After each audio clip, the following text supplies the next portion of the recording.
വാരോ?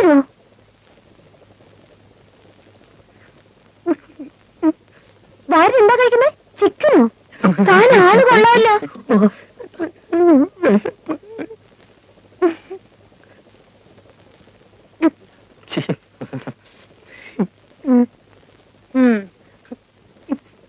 താനല്ലേ പറഞ്ഞത് ഈ വീട്ടിൽ മത്സ്യമാംസം വെക്കത്തില്ലെന്ന്? എന്നിട്ട് താനെന്താ കഴിക്കുന്നേ? ഞാൻ ആന്റിയോടും ചോദിക്കട്ടെ. എന്റെ പൊന്നു ചതിക്കരുത്, ഇക്കാര്യം പുറത്ത് ആരോടും പറയരുത്. അല്ല, ഇതെന്താ വെന്തിയോ? ഇതാരുടെ? എന്റെ. സത്യം പറയണ താനാരാ? പറയാ, ഞാൻ വാര്യരല്ല, സത്യക്രിസ്ത്യാനിയാ. പേര് വക്കച്ചൻ, വീട് നരണം. ക്രിസ്ത്യാനിക്ക് എങ്ങനെ നായർ വീട്ടിൽ ജോലി കിട്ടും? ഒരു ജോലി കിട്ടാൻ വേണ്ടി ഞാൻ പകല് വെന്തിങ്ങ ഊരി വെച്ച് പൂണൂലിടും. രാത്രി എല്ലാരും ഉറങ്ങി കഴിയുമ്പോ പൂണൂൽ ഊരി വെച്ച് വെന്തിങ്ങ ഇടും. പിള്ളകുട്ടി പരാധീനക്കാരനാണ്. കുഞ്ഞെന്റെ വാര്യരുദ്യോഗം വാരിക്കളയരുത്. ശരി, വക്കച്ചിന് വാര്യരായി തന്നെ വാഴ്ത്താം. പക്ഷെ ഒരു കണ്ടീഷൻ ഉണ്ട്. കുഞ്ഞ് പറയണ എന്ത് വേണമെങ്കിലും ഞാൻ ചെയ്യാം. താൻ ഈ രാത്രി ഉണ്ടാക്കുന്ന നോൺ വെജിറ്റേറിയൻ അതൊക്കെ കേൾക്കും. താൻ ഈ രാത്രി ഉണ്ടാക്കുന്ന നോൺ വെജിറ്റേറിയൻ അതിന്റെ ഒരു പങ്ക് എന്റെ റൂമിൽ കൂടി ദിവസം എത്തിക്കണം. എത്തിച്ചോളാം. ശരി, കഴിച്ചോളൂ.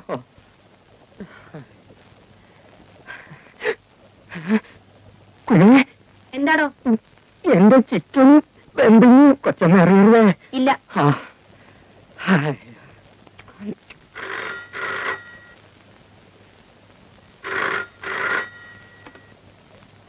ഹലോ, കണ്ണൂരിൽ നിന്ന് ട്രങ്കോളോ? ആ, കണക്ട് ചെയ്യൂ. ഹലോ, ആരാ? ആ ചേട്ടനാണോ? എന്താ ജയദേവന്റെ വിവാഹം ഈ 15-ന് ഫിക്സ് ചെയ്തിരുന്നോ? Very good. ഇല്ല, അദ്ദേഹത്തിന് എനിക്ക് വരാൻ പറ്റുമെന്ന് തോന്നുന്നില്ല. അദ്ദേഹത്തിന് സുഖമില്ലായിരിക്കല്ലേ? ആ, പിള്ളേരെല്ലാരും വരുന്നുണ്ട്. തലേ ദിവസം തന്നെ അയക്കാം. എന്താ? ആ, ഇവിടെ എല്ലാവർക്കും സുഖം തന്നെ. എന്നാ വെക്കട്ടെ. ശരി. ആരാ മമ്മി? കണ്ണൂരിന്ന് ചേട്ടനാ. ഈ 15-ാം തീയതി ജയദേവന്റെ വിവാഹമാണെന്ന്. അവൻ കുറെ നാളായാലും പെണ്ണ് കാണാൻ തുടങ്ങിയിട്ട്. ആരൊക്കെയാ മമ്മി പോകുന്നത്? ഡാഡി ഞാനും വരുന്നില്ല. നിങ്ങൾ എല്ലാവരും പോയാ മതി. അപ്പോ മമ്മി വരുന്നില്ലേ? ഇല്ല, ഡാഡിക്ക് സുഖമില്ലായിരിക്കുമ്പോ ഞാനെങ്കിലും ഇവിടെ വേണ്ടേ? ആ, പിന്നെ ടിക്കറ്റ് നേരത്തെ തന്നെ ബുക്ക് ചെയ്തേക്കണം. വെക്കേഷൻ ടൈമാ, റഷ് കാണും. ശരി. നിങ്ങളെല്ലാം എവിടേക്കാ? ഫാക്ടറിയിലേക്ക്. നിങ്ങൾ ഫ്ലാറ്റിലേക്കാണോ? അല്ല, അന്നകത്തേക്ക് പോയിക്കോളൂ. ഞങ്ങൾ ആ, സുരേഷ്, വൈകുന്നേരം വരുമ്പോ കഴിഞ്ഞ മാസത്തെ ഓഫീസ് അക്കൗണ്ട്സ് എല്ലാം ഒന്ന് കൊണ്ടുവരണം. എനിക്കൊന്ന് വെരിഫൈ ചെയ്യാനാ. അല്ല മമ്മി, ഇന്ന് തന്നെ കൊണ്ട് കാണിക്കണം. ആ, വേണം. അതോടെ ഊണ് വെളിയിൽ തന്നെ.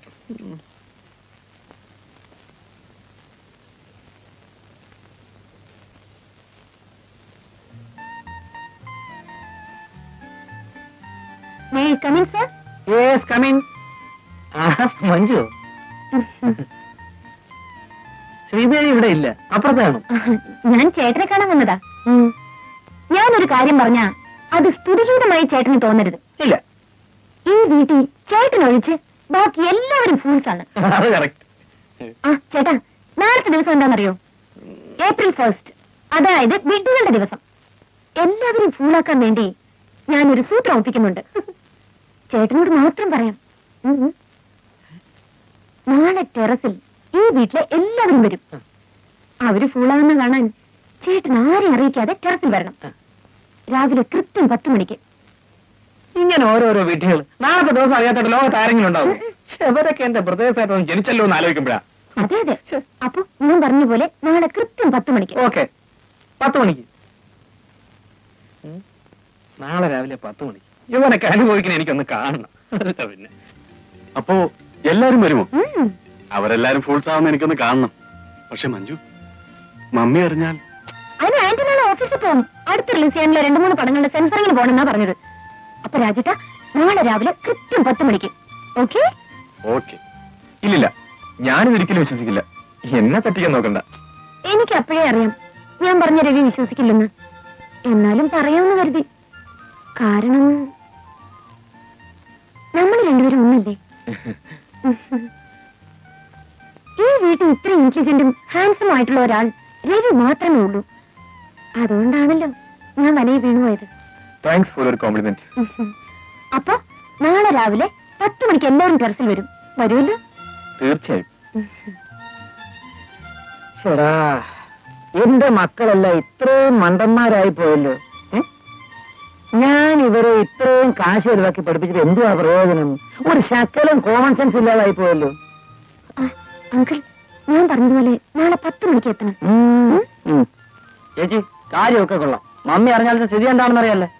അവസാനം ചേച്ചിയും കൂടെ കാലു മാറി കഴിഞ്ഞാൽ പിന്നെ എന്റെ അഡ്രസ് പോലും കാണൂല. ഒന്നും സംഭവിക്കില്ല. ഡാൻസ് പഠിപ്പിക്കാരെന്ന് പറഞ്ഞോണ്ടാ ഞാൻ കൂടി നിൽക്കുന്നത്. നിന്റെ ഒരു ഡാൻസ് എന്നെ മമ്മൂട്ടിയായി തരാന്ന് പറഞ്ഞ ഒരു കാര്യം നടന്നില്ല. രണ്ടുപേരുടെ കാര്യം ഞാൻ ഏറ്റു. പക്ഷെ നാളത്തെ കാര്യം ഒരു കുഞ്ഞു പോലെ അറിഞ്ഞു പോരുത്. ചേച്ചേ,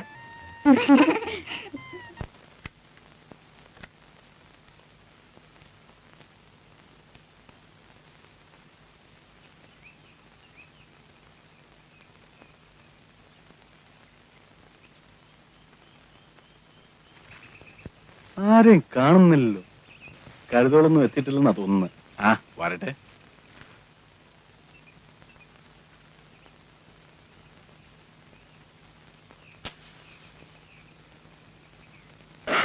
ഡാഡി, നീ ഞാൻ കാലത്തെ ഒരല്പ കാറ്റുവെള്ളം വന്നാ. രാവിലെ ഇത്തിരി കാറ്റുള്ളത് നല്ലതാ.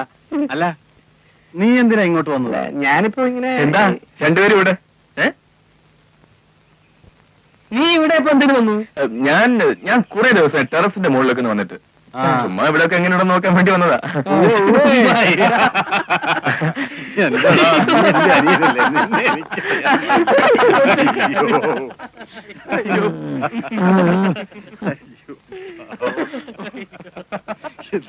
എന്താണ് പതിവില്ലാതെ നമ്മുടെ വീട്ടിലൊരു ചിരിയും കളിയും ഒക്കെ? എടാ കഴുതകളെ, നീയൊക്കെ ഇത്ര മണ്ടന്മാരായി പോയല്ലോടാ. ആ മഞ്ജു നിങ്ങളെ ഏപ്രിൽ ഫൂളാക്കിയതാ. അയ്യോ ഡാഡി, മഞ്ജു എന്നോട് പറഞ്ഞതാ നിങ്ങളെയൊക്കെ ഏപ്രിൽ ഫുൾ ആക്കാൻ ടെറസിൽ വരുത്തുന്നു. എന്നോടും പറഞ്ഞതാ. അയ്യോ ഡാഡി, എന്റെ അടുത്തും പറഞ്ഞു. ഓഹോ, അവള് നമ്മളെല്ലാം ഫൂളാക്കിയതാണെന്നാ തോന്നുന്നത്. ഏതായാലും നമ്മൾ ഫൂളായ ഒരു അവൾ അറിയുന്നതിനുണ്ട്. നമുക്ക് വേഗം സ്ഥലം വിടണ്ട. Your attention please. Dear friends, ഞാൻ പറഞ്ഞതനുസരിച്ച് ഈ ടെറസിൽ വന്ന് ഏപ്രിൽ ഫുള്ളായി നിങ്ങളെ ഞാൻ നിരാശപ്പെടുത്തുന്നില്ല. വരണം. എല്ലാവർക്കും ഈ സ്റ്റേജിന് മുമ്പിലുള്ള കസേരയിൽ വന്നിരിക്കാം.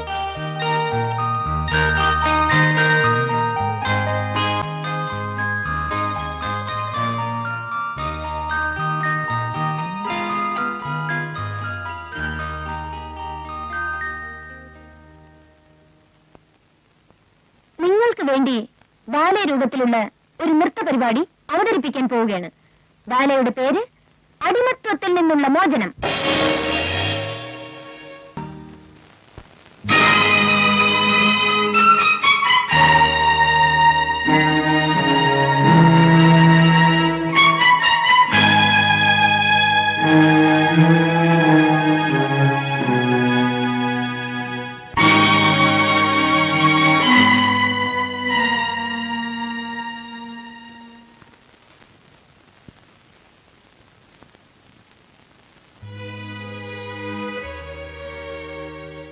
പത്മാവതി, നീ ഒന്ന് സമാധാനപ്പെടും. നമ്മുടെ മക്കൾ ചിരിച്ച് സന്തോഷമായി കഴിയുന്നത് നിനക്കിഷ്ടമല്ലേ? ഞാൻ ഒന്നും പറയുന്നില്ല. എല്ലാം നിങ്ങളുടെ ഇഷ്ടം പോലെ ചെയ്തോളൂ. ഈ വീടിനെ ഒരു ഹോട്ടലോ നൃത്തശാലയോ ആക്കി മാറ്റാനാണ് നിങ്ങളുടെ ഭാവമെങ്കിൽ അതും ആയിക്കോട്ടെ. നിങ്ങളുടെ ചിട്ടകളും ശീലങ്ങളും നിങ്ങളെ അടിച്ചേൽപ്പിക്കാൻ ഞാൻ ഉദ്ദേശിക്കുന്നില്ല. പത്മാവതി, ഞാൻ പറയുന്നൊന്ന് കേൾക്കാം. വേണ്ട, നിങ്ങൾ ഒന്നും പറയണ്ട. ശരി, നീ നിന്റെ ഇഷ്ടം പോലെ ചെയ്യാം.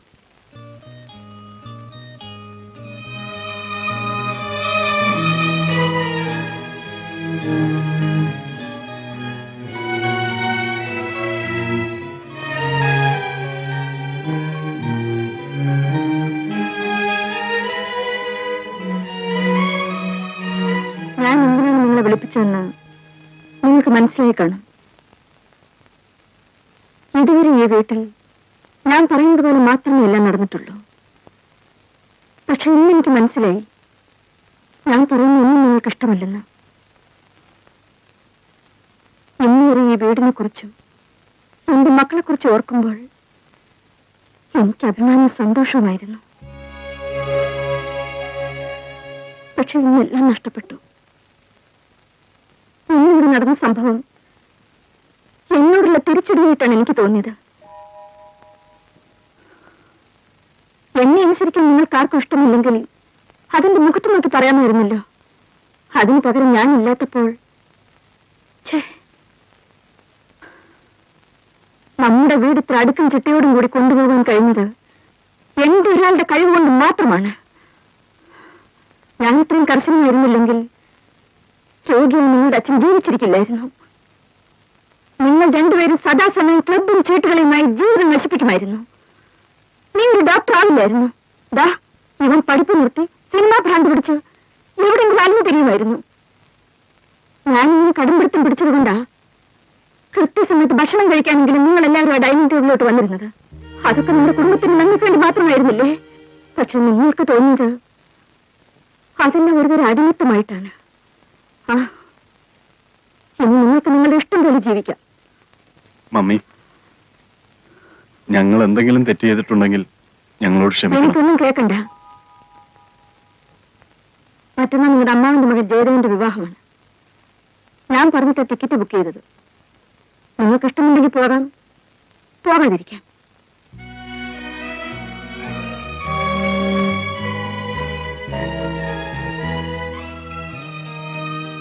ആന്റി